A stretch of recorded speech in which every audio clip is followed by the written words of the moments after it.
નમસ્કાર મિત્રો, આજે વાત પશ્ચિમ બંગાળમાં ભાજપને મળેલી ઐતિહાસિક જીતની અને તે વિશે વાત કરવા આજે આપણી સાથે અહીં મોજૂદ છે કર્ણાવટી શહેરના ભાજપના કાર્યકર્તા અને ફૂડ કોર્પોરેશન ઓફ ઇન્ડિયાના પૂર્વ કન્સલ્ટેટિવ કમિટીના મેમ્બર ચિંતનભાઈ સંઘવી, જેમણે પશ્ચિમ બંગાળમાં ભવાનીપુર સીટમાં પ્રવાસી કાર્યકર્તા તરીકે મહત્વની ભૂમિકા નિભાવી છે અને હવે આપણે એમનાથી પશ્ચિમ બંગાળ વિશે તેની વાસ્તવિક પરિસ્થિતિ અને ભવાનીપુર સીટની પ્રચંડ જીત પાછળની રણનીતિ વિશે જાણીશું. ચિંતનભાઈ, આપનું ખૂબ ખૂબ સ્વાગત છે અમારા સ્ટુડિયોમાં. નમસ્તે. આજે વાત પશ્ચિમ બંગાળની, ત્યાંની પ્રચંડ જીતની અને ત્યાંની ઐતિહાસિક જીતની, જેને ઇતિહાસ સર્જ્યો છે ભારતની રાજનીતિમાં, તો વાત એની કરીશું. અને સૌથી પહેલો પ્રશ્ન તમારાથી એ છે કે ટીએમસી સરકારના રાજમાં ત્યાં પશ્ચિમ બંગાળ અને ત્યાંની જનતાની કેવી પરિસ્થિતિ તમે જોઈ?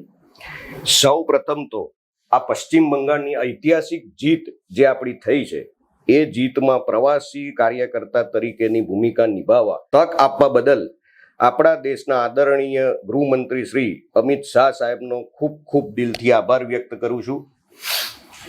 હવે વાત રહી પશ્ચિમ બંગાળની વાસ્તવિક પરિસ્થિતિની, તો પહેલા તો બેન તમે એમને ટીએમસી સરકાર તરીકે સંબોધ્યું. હવે હું કહીશ કે એ સરકાર એમના માટે ખૂબ જ માનવાચક શબ્દ છે, એટલે એને આપણે હવેની આખી ડિબેટમાં ટીએમસીનો ગુંડા રાજ તરીકે હું સંબોધીશ. હવે ટીએમસીના ગુંડા રાજમાં જ્યારે અમારી જોડે પર્ટિક્યુલર ભવાનીપુર સીટની જવાબદારી હતી, એટલે ભવાનીપુર સીટ એટલે કોઈ રૂરલ એરિયામાં આવેલી સીટ નથી. ભવાનીપુર સીટ એ કલકત્તા સિટીની અંદર આવેલી સીટ છે, જ્યાંની જનતાને અમે લોકો મળ્યા છે. અને ત્યાંની પરિસ્થિતિ શું હતી, અને આની પહેલા જ્યારે 2021નું ઇલેક્શન હતું, તમે ત્યારે પણ ગયા છો? હા, ત્યારે અમારી બાગદા કરીને જગ્યા છે, ત્યાં બાંગ્લાદેશની બોર્ડરથી 2 કિલોમીટર પહેલા આવે છે. તો એ જગ્યાની જવાબદારીમાં શું ફરક હતો અને અત્યારે શું ફરક હતો, એ હું તમને વિસ્તૃતમાં સમજાવું. એટલે અત્યારે વાત કરીએ તો ભવાનીપુરની જે સીટ છે એમાં વેલ એડ્યુકેટેડ પબ્લિક રહે છે, આપણા ધંધાદારી લોકો રહે છે, અને ત્યાં એવી કોઈ પબ્લિક નથી કે જે રૂરલમાંથી આવતી હોય, રૂરલ એરિયા નથી. એટલે હવે ત્યાંની જનતાને અમે મળ્યા તો એ જનતાના મગજમાં માત્ર ટીએમસીના ગુંડાઓના ખોફ સિવાય બીજું કશું જ છે નહીં. ત્યાં માત્ર તમે પોતાની સ્વ ઈચ્છાએ કશું બોલી નથી શકતા, તમે સ્વ ઈચ્છાએ ત્યાં કશું કરી નથી શકતા. જો તમે ટીએમસીના ગુંડા રાજ કે એમના ગુંડાઓ એના વિશે તમે કંઈ પણ બોલો તો એમની જોડે એક જ રસ્તો છે, અને એ રસ્તો છે કે એ લોકો તમારી હત્યા કરી નાખે. એટલે આ પરિસ્થિતિ ત્યાંના ભાજપના કાર્યકર્તાઓના તો ખૂબ બલિદાન છે આ જીત પાછળ. પણ હું વાત કરું કે ત્યાંની સામાન્ય જનતા, એ લોકો પણ સાથે આ જ વ્યવહાર થાય છે. એટલે ત્યાંની જનતા બિલકુલ ટીએમસીના ગુંડાઓના દબાણ હેઠળ અને એમના ભય ખોફ હેઠળ જ જીવી રહી છે. આ વાત કરું છું હું 4 તારીખ પહેલાની, કે જે પરિસ્થિતિ 4 મે 2026ની હતી એની પહેલાની વાત કરું છું. એના પછી પરિસ્થિતિઓમાં બદલાવ થશે. એટલે બીજા મેજર ઇસ્યુઝની વાત કરું, ત્યાંના યુવાઓ જોડે વાત થઈ. યુવાઓને શું જોઈએ? ધંધા જોઈએ, રોજગાર જોઈએ. પણ આ ગુંડા રાજની અંદર ત્યાં કોઈ કંપનીઓ આવવા માંગતા નથી. કેટલી કંપનીઓ ત્યાંથી પરત પાછી ફરી છે? ટાટા જ પાછી આવી છે, બરાબર છે. આ ગુંડા રાજમાં એ લોકો ત્યાં કોઈ કંપની સ્થાપવા માંગતા નથી. કંપની સ્થપાય નહીં એટલે રોજગાર છે નહીં. અને આ ગુંડા રાજના જે સ્ત્રીઓની સેફટી છે એ ત્યાંનો મેજર ઇસ્યુ છે, કે સ્ત્રીઓ રાતે 7 વાગ્યા પછી 6 વાગ્યા પછી સાંજે ઘરની બહાર નીકળતી નથી. એ તો પોતે સીએમ કે છે કે જરૂર શું છે નીકળવાની. હા, એટલે આવી મેન્ટાલિટી વાળી ગુંડા રાજમાં એ લોકો ત્યાં રહે છે. એટલે ત્યાં ધંધા છે નહીં, રોજગાર છે નહીં. આ જ ભવાનીપુરની સીટની વાત કરું અને આ આખા કલકત્તા એરિયાની વાત કરું તો આપણા 2008ની અંદર 7.5 થી 8 લાખ લોકો કે જે ત્યાં ગુજરાતી અને મારવાડીઓની સંખ્યા હતી, જે હાલમાં 2026ની અંદર માત્ર 35,000 થઈને રહી ચૂકી છે. બાકી બધાએ ત્યાં પલાયન કરી ચૂક્યા છે. અને અમે ત્યાં મળ્યા તો ત્યાંની જનતા હાલની તારીખે અમને એવું કહેતી હતી કે આ છેલ્લો ચાન્સ છે ચિંતનભાઈ અમારી જોડે. જો સરકાર નહીં આવે મોદી સાહેબની તો અમારે કલકત્તા છોડીને જતા રહેવું પડશે.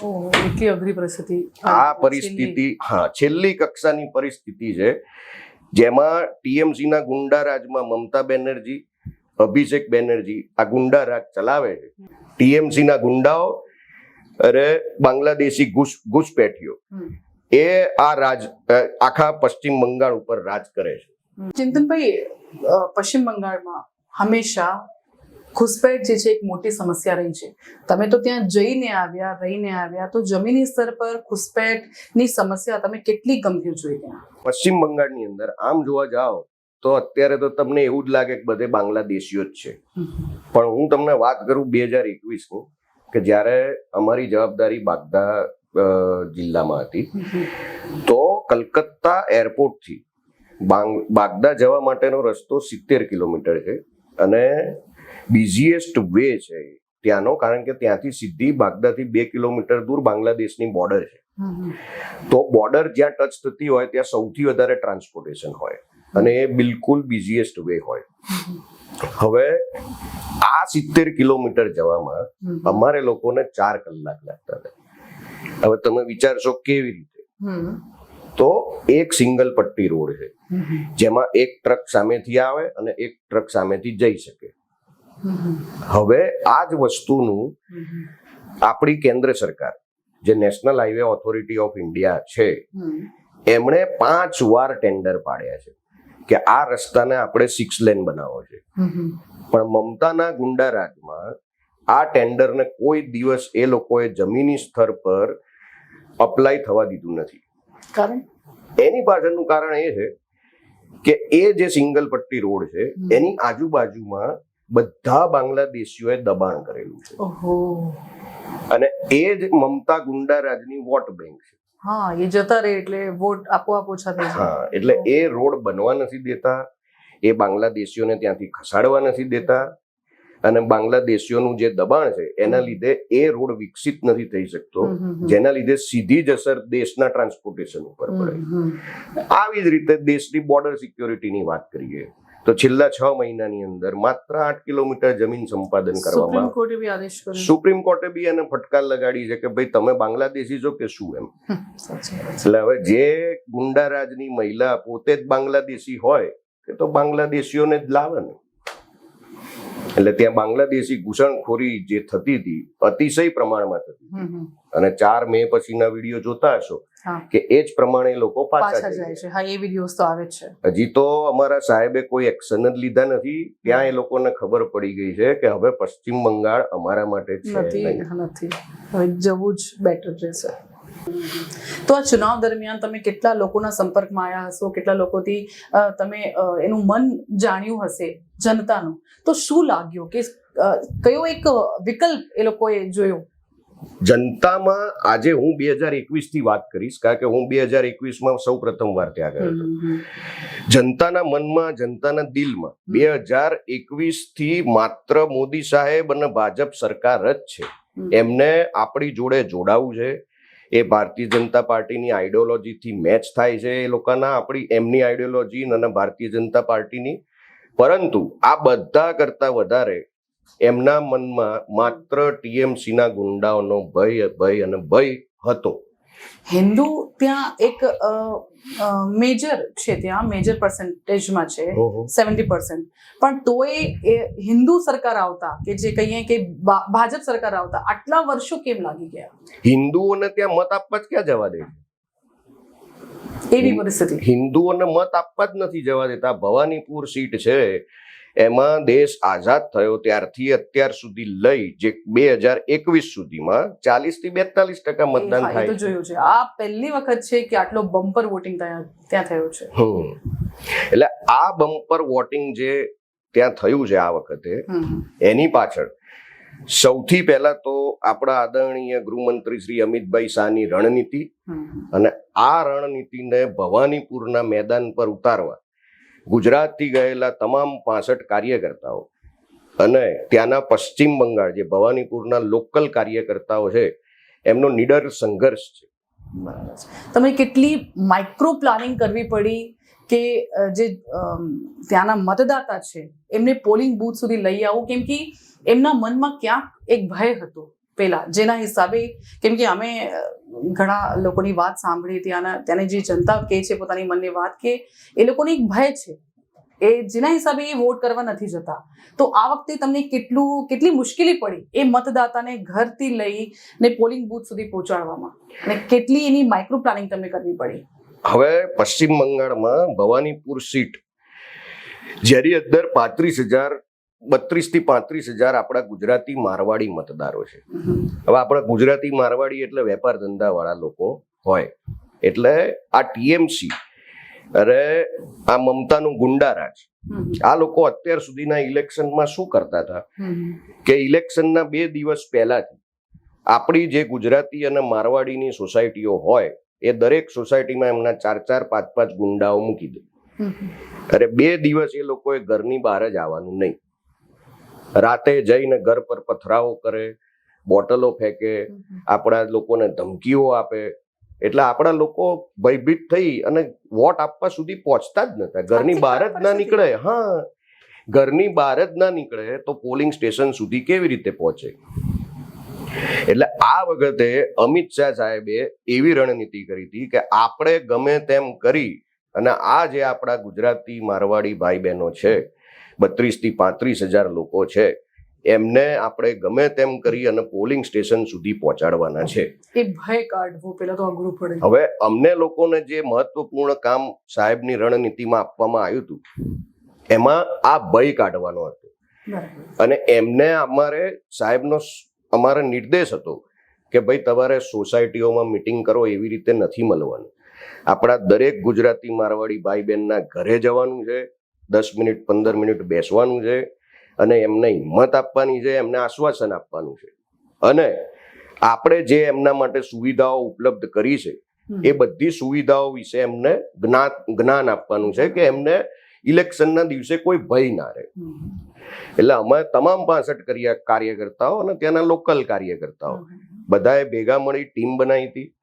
દરેકને અલગ અલગ બૂથોની જવાબદારી હતી. બિલકુલ બૂથ લેવલે સાહેબે પ્લાનિંગ કરેલું છે. એક બૂથમાં કેટલા ગુજરાતી મારવાડી મતદારો છે, કયા બૂથમાં કેટલી સંખ્યા છે, કયું સ્ટ્રોંગ બૂથ છે, આ બધું જ માઇક્રો પ્લાનિંગ સાહેબની રણનીતિમાં સમાવેશ થાય છે. અને હવે તમામ કાર્યકર્તાઓને અલગ અલગ બૂથોની જવાબદારી આપવામાં આવી હતી. બધા જ કાર્યકર્તાઓ નીડર થઈ ખૂબ સંઘર્ષ કર્યો છે. સવારે 8 વાગ્યાથી લઈ રાતે 12 વાગ્યા સુધી કામ કર્યું છે. અરે એ સંઘર્ષના પરિણામ તમે જોઈ રહ્યા છો.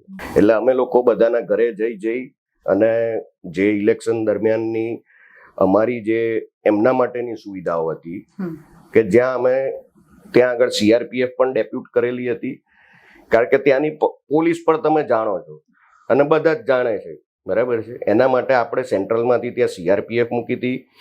હવે એ લોકોને એવો ભય બીજો હતો કે ભાઈ તમે તો આજે આવ્યા છો ચિંતનભાઈ, ઇલેક્શન પતશે એટલે જતા રહેશો, પછી તો અમારે આ જ ગુંડારાજ અને આ જ પોલીસ જોડે રહેવાનું છે. તો એના સમાધાન માટે આપણા અમિત શાહ સાહેબે CRPF ઇલેક્શનની હાર જીત 2 નંબરની વાત હતી, પણ એમની સેફટી માટે 2 મહિના સુધી CRPF ત્યાં જ રહેશે એવો લેખિતમાં ઓર્ડર કરેલો હતો. અને હાલમાં આજે કઈ તારીખ થઈ, 9 મે છે, CRPF ત્યાં જ છે અને એમની સુરક્ષામાં જ છે અને ત્યાં આપણા લોકોને કઈ જ થવા નહીં દે. બરાબર છે. હવે તો ઐતિહાસિક જીત જે બીજેપીને મળી છે એ તો સૌ કોઈ જોઈ રહ્યા છે. પણ હું જસ્ટ તમારાથી પૂછવા માંગુ છું કે ક્યાંક તમારા મનમાં તે આટલું બધું તમે ઇલેક્શનનું ત્યાં કામ કર્યું છે તો ક્યાંક તમારા મનમાં કોઈ ભય, કોઈ ડર? અમિત શાહ સાહેબનો એક સંકલ્પ હતો કે મમતા બેનર્જીને એમના ગઢમાં જઈ અને એમના જ ગઢમાં હરાવવાની છે. અરે મારા માટે અને ભાજપ પાર્ટીના સૌ કાર્યકર્તાઓ માટે અમિત શાહ સાહેબનો સંકલ્પ એટલે અમારા માટે આદેશ થઈ જાય છે. એટલે ડરની કોઈ વાત આવતી જ નથી ને અમારા મનમાં કોઈ ડર નતો, એ સમયે નથી ને અત્યારે પણ નથી. હવે તો બિલકુલ ડરની વાત નથી. એ તો હું બી કહીશ, કેમ કે હવે ભાજપના હાથમાં આવી ગયું છે બધું, હવે સુરક્ષિત. 4 તારીખ પછી સાહેબે કીધું છે કે બંગાળમાં નાનામાં નાની છોકરી એ રાતે 1 વાગે પણ સુરક્ષિત ફરી શકશે. અને સાહેબે કીધું છે એટલે પશ્ચિમ બંગાળમાં એ પરિસ્થિતિનું નિર્માણ થશે જ. અમે ઉમ્મીદ કરીએ છીએ કે એ જેટલા વાયદા છે ત્યાંની જનતાના સુરક્ષા શિક્ષાથી માંડીને એ બધા તમામ વાદા પૂરા થાય અને ત્યાંની જનતા હવે એક સારા એવા વાતાવરણમાં જીવે. થેન્ક યુ ચિંતનભાઈ, થેન્ક યુ.